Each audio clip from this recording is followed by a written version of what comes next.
السلام علیکم ورحمۃ اللہ وبرکاتہ۔ سامعین، آپ حضرات سے درخواست ہے کہ اگر آپ ہمارے چینل پر نئے ہیں تو ہمارے چینل کو سبسکرائب کر کے بیل آئیکن کو ضرور پریس کریں۔ شکریہ۔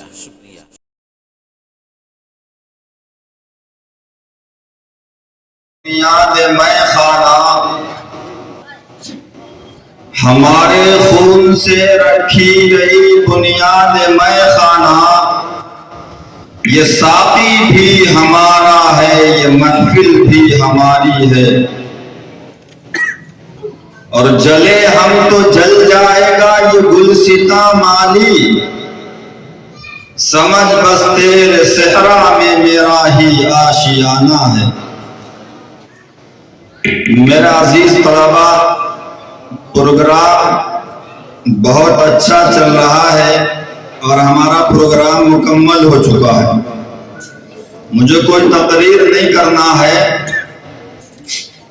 بس ایک دو باتیں جو آپ حضرات کے لیے مفید ہیں وہ کہنا چاہتا ہوں بس۔ میرا عزیزو، ہم جو ہمارے طلبہ حضرت محتمم صاحب دامت برکاتہم نے آپ حضرات کے سامنے بہت ہی اچھے انداز میں، بہت مختصر وقت میں بہت اچھی باتیں بیان فرما دی۔ اب مزید اس کے اوپر زیادہ باتیں کرنے کی ضرورت نہیں ہے۔ میرا عزیزو، یہ ملک ہندوستان، یہ 26 جنوری آج کا جو دن ہے، اس دن ہندوستان کے اندر جو آئین نافذ کیا گیا تھا، میرا عزیزو سب سے زیادہ اس کے پاسدار ہم ہیں۔ اس کے بعد سے اب تک، اس سے پہلے بھی میرا عزیزو ہندوستان کے وفادار ہم تھے، بعد میں بھی ہم ہی ہیں۔ جیسا کہ ابھی محتمم صاحب نے بتایا، حضرت محمود مدنی صاحب کا جو جملہ کہ ہم ہندوستان کے اندر جو رہتے ہیں یہ ہماری مجبوری نہیں ہے، بلکہ ہم نے ہندوستان کو پسند کیا، منتخب کیا ہے۔ اگر آپ غور کریں، اندازہ کریں تو اندازہ ہوگا کہ دوسرے لوگوں کے مقابلے میں، جو دوسرے برادران وطن ہیں، ان کے مقابلے میں ہم ہندوستان سے محبت کرنے والے اس جملے سے زیادہ ہیں۔ کیوں؟ اس لیے کہ ان کے پاس کوئی دوسری جگہ نہیں تھی کہ جہاں جاتے۔ ہمارے پاس جانے کی جگہ تھی، لیکن ہم نے اس کو ترک کر دیا، چھوڑ دیا، ہندوستان کو پسند کیا، منتخب کیا۔ کیوں؟ اس لیے کیونکہ یہاں کی مٹی کی خوشبو بھی ہمارے لیے جو ہے مشک و عنبر سے زیادہ ہوا کرتی ہے۔ میرا عزیزو، اس لیے ہم ہندوستان، یہ ملک ہمارا تھا، ہمارا ہے، ہمارا رہے گا۔ ہم ہندوستانی تھے، ہندوستانی ہیں، ہندوستانی رہیں گے۔ میرا عزیزو، اب جو ہے ہم ہندوستان کو چھوڑ کر جانے والے نہیں ہیں۔ جیسا کہ جب سب سے پہلا ایوان کے اندر جب سارے یہ منتری بننے کے بعد میں جب سب سے پہلی میٹنگ ہوئی تھی، اس کے اندر مولانا جوہر علی جب موجود تھے، ان سے کسی نے کہا کہ سارے مسلمان ہندوستان چھوڑ کر جا رہے ہیں، تم بھی چلے جاؤ۔ حضرت اسی کے اندر کھڑے ہوئے اور کہا کہ تم میں سے کوئی بھی ایک بار یہ بات کہہ دے کہ ہندوستان کے اندر ہماری قربانیاں تم سے کم ہیں، میں ابھی چلا جاؤں گا۔ تو میرا عزیزو، اس ایوان کے اندر سناٹا ہو گیا۔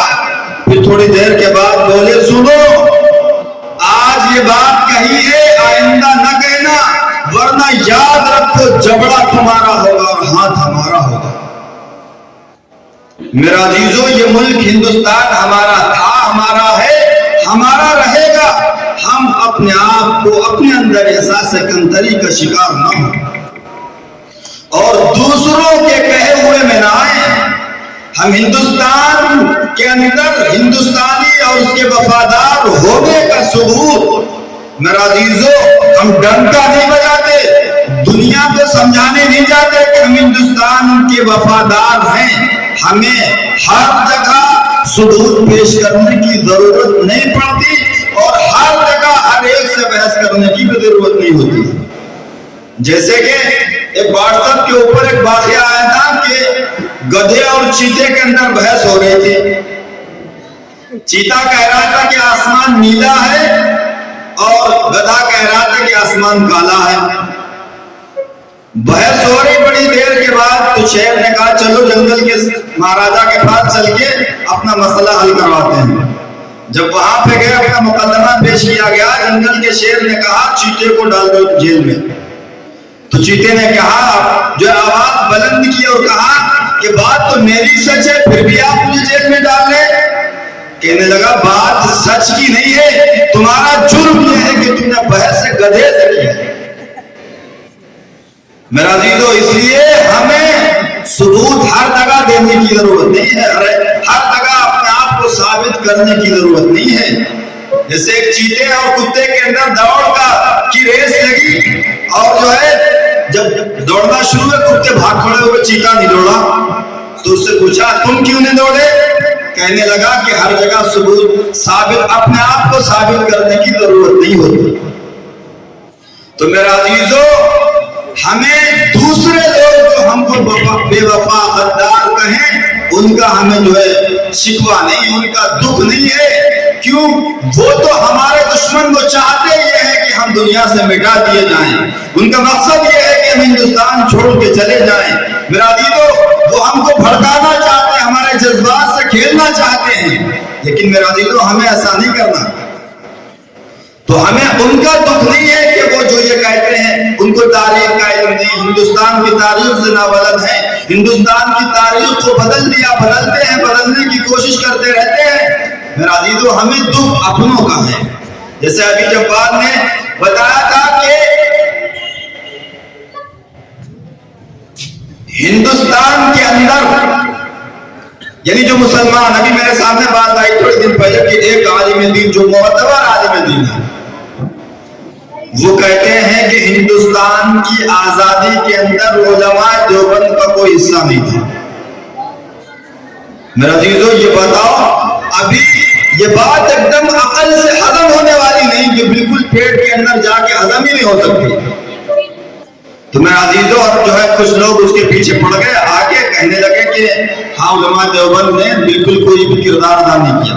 میرا عزیزو اس بات کے کہنے کا مقصد یہاں پہ آپ حضرات سے کہنا یہ ہے, عزیز طلبہ جو بات کہنا تھی وہ یہ ہے کہ ہم کو ہر کس و ناقص کی بات پہ اعتبار نہیں کرنا چاہیے, اور ہم کو ہر تاریخ جو ہے بہت سی تاریخیں ایسی جو غیر معتبر ہیں.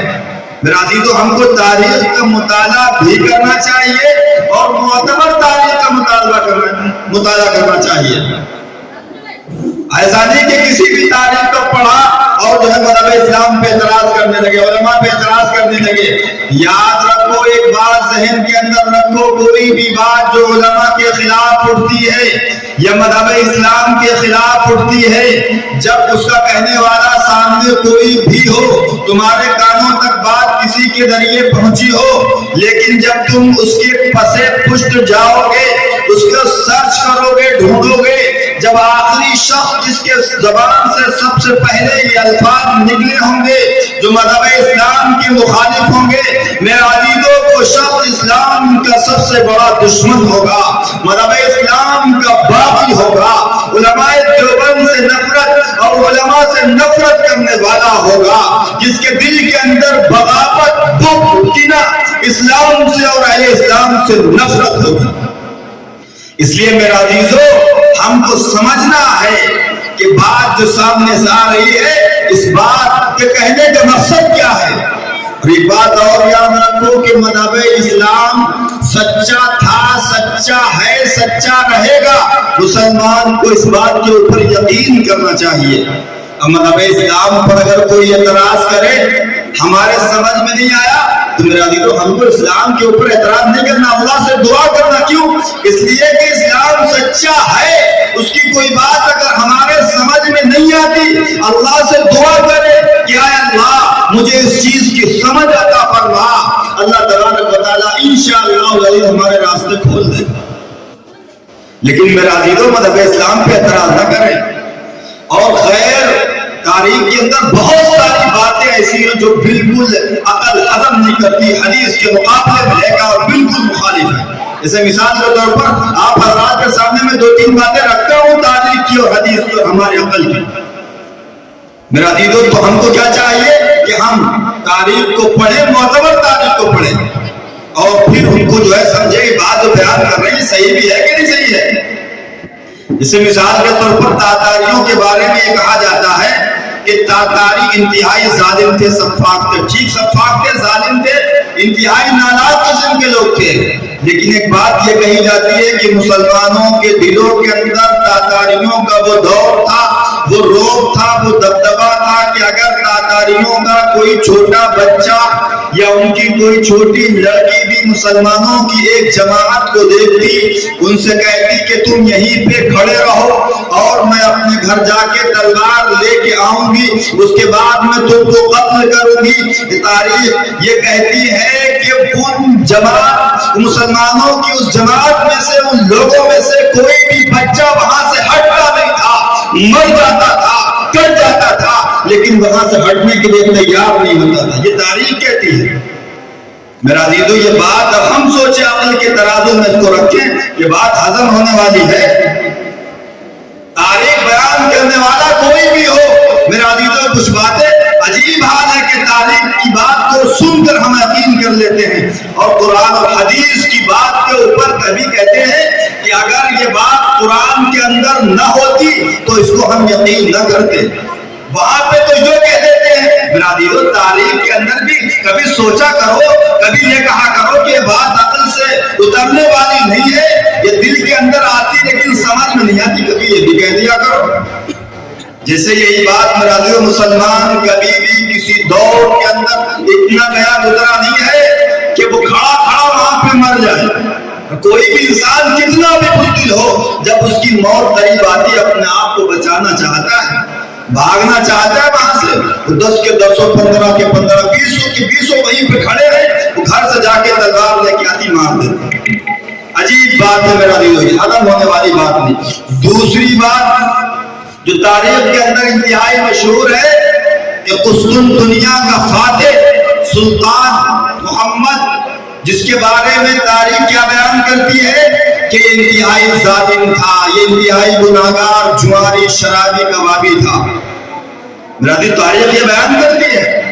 اور میرا عزیزو اب آپ اس تاریخ کی اس بات کو حدیث کے مقابلے میں رکھیں. حدیث کیا کہتی ہے؟ آقا صلی اللہ علیہ وسلم فاتح قسطنطنیہ یعنی قسطنطنیہ کے فتح کرنے والی جماعت کے بارے میں کہتے ہیں, یہ جماعت اس کے بارے میں بشارت دیتے ہیں, یہ مبارک لوگ ہیں, متبرک لوگ ہیں, ان کی بخشش کر دی جائے گی. میرے عزیزو مجھے بتاؤ کہ تاریخ ساری دنیا کے مورخ ایک طرف ہوں, ساری دنیا کے جو ہے تاریخ نگار ایک طرف ہوں, اور وہ کوئی بات کہے محمد الرسول اللہ صلی اللہ علیہ وسلم ایک اکیلی شخصیت ایک طرف ہو, اور کوئی بات کہے وہ مورخین کے مخالف ہو, ان کا رد کر رہی ہو. مسلمانوں تمہارا عقیدہ کیا ہونا چاہیے کہ نبی اکرم صلی اللہ علیہ وسلم کی بات زمانہ بدل سکتا ہے, پہاڑ اپنی جگہ کو چھوڑ سکتا ہے, لیکن نبی اکرم صلی اللہ علیہ وسلم کی بات کے اندر ذرہ برابر شک کرنے کی گنجائش نہیں ہے. اب میرے عزیزو تاریخ نے کیا کہا کہ وہ آدمی جواری شرابی تھا. مجھے عزیزو میرا بتاؤ کہ اللہ کے نبی صلی اللہ علیہ وسلم کسی جوانی کے بارے میں بشارت دیں گے, کسی شرابی کے بارے میں بشارت دیں گے کہ وہ بخشے بخشائے ہیں؟ میرا عزیزو یہ 2-3 باتیں تھی جو ہم نے آپ حضرات کے سامنے جو ہضم ہونے والی نہیں ہے.